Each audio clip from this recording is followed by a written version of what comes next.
Our opening card of the day is the Wheel of Fortune. The challenge that we have for today is the Queen of Pentacles. The way we're going to get through the challenge is the Ten of Wands. And then the outcome for the day is the Six of Pentacles combined with the Ace of Cups. So, interesting stuff. I know I say that every day, but I do think it's really interesting. And here's why. Our opening card that we have for the day is the Wheel of Fortune. So this is like a change of fate, like the turning of the wheels of fate in our lives, and things are expanding and opening up. And this is a card that is a really positive card. It's considered the second most beneficial card in the whole tarot deck. And there are some interesting things happening today with Jupiter, which I just want to point out to you guys, and I'm going to grab an ephemeris so that I don't screw up any of my degrees. But interestingly enough, you know, tomorrow morning in the early minutes of the day, right after around 12 midnight, we're going to have the exact full moon, right? And so I've been saying we're going to have a full moon today because when we go to sleep today, we're basically going to have a full moon by tomorrow. What's interesting about that is the moon today is at 14 degrees of Virgo, right? And the sun is at 26 degrees of Pisces. Virgo and Pisces are at 180 degrees of the zodiac wheel, which is why we see a full moon, because we're seeing the reflection of the sun on the moon's surface. But what's interesting is, where is Jupiter? Well, Jupiter is actually at 17 degrees of Pisces. So it's just within, you know, it's in a small conjunction with the sun, but it's pretty much in direct opposition to the moon as well. So we have both the sun and Jupiter in opposition to the moon. So the planet of Jupiter is considered the sun behind the sun. And so we are literally getting both of these astrological bodies in opposition to the moon, and it's reflecting this light back. So it's reflecting this energy of expansion.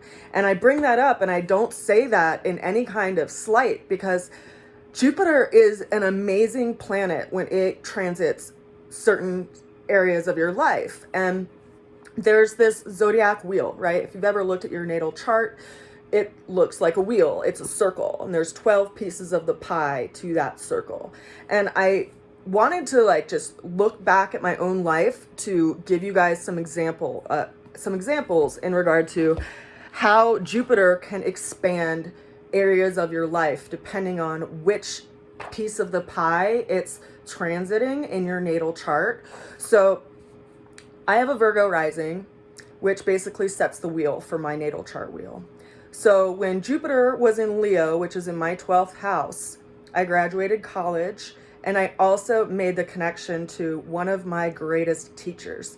And my Jupiter is in Leo when I was born. So my Jupiter return is always when Jupiter returns back to Leo. So there was this expansive quality in me having this karmic relationship with someone in my life. And development of my emotional body and emotional experience as well, because I also have my moon in Leo. And that's when I started this relationship with my teacher, was in 2002 after I graduated college. Now in 2003, I started studying with him and learning the tarot system. And I have a Virgo rising. In 2003, Jupiter was in Virgo. So I was experiencing this expansive energy over my sense of self and how I show up in the world. I also have Saturn placed in my natal chart in my first house. So I've always had this like sense of duty and responsibility in how I show up to the world in a very practical, health-minded sense. And when Jupiter transited over that planet, it opens up places that I typically feel restricted, or, you know, a sense of duty. And it opened up my sense of self and how I showed up to the world, because I started studying the tarot with my teacher during 2003. Now in 2005, when Jupiter was in Scorpio, which is where I have 5 planets in Scorpio, I have my sun, I have my part of fortune, which isn't a planet, I have Mercury, Venus, Mars, and Uranus all in Scorpio in my 3rd house. And so Jupiter, when it transited that space, my nephew fell out of a 2nd-story window. And that's where I revealed all of these kind of hidden studies and healing arts that I had been working on, because Jupiter expanded this part of myself, and I showed up and really participated in that experience in his life. And he is okay right now. He's 22 years old, just in case you were wondering. But that was a really big shift for me, because when he fell, I just felt like every part of myself that I had hidden was ridiculous. I needed to bring everything that I could to the table. So I brought out all my studies of like working with archangels and working with, channeling blends and the tarot and everything that I'd been studying kind of like behind the veil. I brought that out so that I could help him in any way I possibly could. And it's also interesting, I should point out as well, that during that time, that's when I really started like revealing my channeling work with my blends. And this was all when Jupiter was like transiting over all of my 5 planets. It's like my sense of self and how I show up in the world and what engages me and all of these things. So when Jupiter transits over your natal planets and even areas of your, like different areas of your natal chart, it brings this like expansive quality. And I could go into so many more examples in my life in regard to like how Jupiter brought that expansive quality to my life, where it was like plugging through different parts of my chart. And it's a really beautiful thing to observe, because you see that like the universe is supporting you and it's bringing these energies into your life to expand in these areas of your life. And it's not like, you're fated to whatever, it's all about how you engage with the energies that are presenting for you. And I mean, yeah, I'm actually considering like doing a whole series of videos just talking about planetary transits, each in their individual video, so that people can like look at their own chart and start to kind of draw these, connect the dots in between experiences that have happened in their life and like where the planets are. But I've already gone on and on about that enough today, so let's go ahead and jump into the tarot. We are experiencing this expansive quality, this expansion in our life, wherever Jupiter is sitting in your chart, whether it's the 1st house, 2nd house, all the way through the 12th house.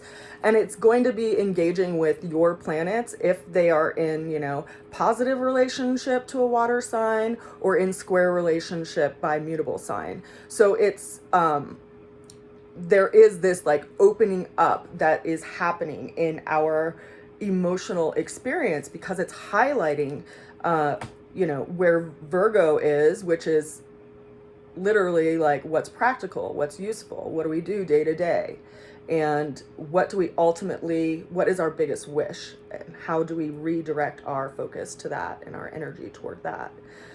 The challenge that we have for today is the Queen of Pentacles reversed. So the Queen of Pentacles is our life path, our own, like how we develop ourselves through our life and our reputation in life. And it's interesting that it's upside down, because this card also is representative of Capricorn. And we've had Pluto, a planet of huge transformation and change, in the area of Capricorn. And, people will talk about this being like the time of the Great Resignation, because so many people are quitting their jobs and moving their direction and their focus towards something that they actually really value and what they really feel in alignment with in life. And so it's kind of like we're looking over this conditioning that we've had in our social sphere around like what it means to be a good human, like you got to work 80 hours a week and you got to sacrifice all your relationships to build a freaking pile of cash that someone could just devalue any moment. So we're starting to actually look at what do we want our life path to actually be about? And where that takes us is actually having an honest, sober look in like this aspect of ourself that is just like a duaholic, you know, that which is like, okay, put more in the back and I'll just take on more, and I'll just take on more, and I'll take on more. And we don't actually realize where we're going when we just take all of this stuff on. And so it's reminding us that we have to put some of those wands down. You know, we have to get to one single will, rather than, you know, be crystallized in this space of like just taking on so much that we can't actually see where we're going, and we sacrifice true quality of life because we're just doing way too much. And so we have to decide where we want to put our will. And ultimately, our outcome that we have for today, we have this combination of these two cards. We have the Six of Pentacles and the Ace of Cups. The Six of Pentacles is someone who's judicious about their resources, not only just their financial resources, but also other things that they value, you know, like time and how well you take care of your body, and, you know, where do you give your energy, and how do you evaluate what decides that? You know, we're in this place of really measuring that today, and ultimately deciding what we want to open ourselves up to. And guess what? We don't have any open hand to grab a hold of this cup if we're so busy clinging to these 10 wands. And so we have to be willing to let some of this like sense of duaholic nature go, so that we can actually be open up to what our true calling is beckoning us towards. And we really are in a period of like opening right now. We have Jupiter and Neptune are going to be in conjunction April 8th. And Jupiter and Neptune don't come into this relationship but for every 100 to 200 years, depending on like the alignment. So we'll never ever see this transit ever again. And wherever it is in your chart, you are likely going to be experiencing a huge level of expansion and awakening and opening because of this energy and where it is in your chart. So this is our reading for today. If you feel like you can contribute to my fundraiser to print my cards, and so that I can continue to make free content, I would so appreciate that. I have my fundraiser on my Facebook page, and then I will also leave a link to my PayPal below, because some people prefer to go that route. So thank you again for all of your contributions and supporting what I share. And I hope you have an awesome day. Sending a good wish to you.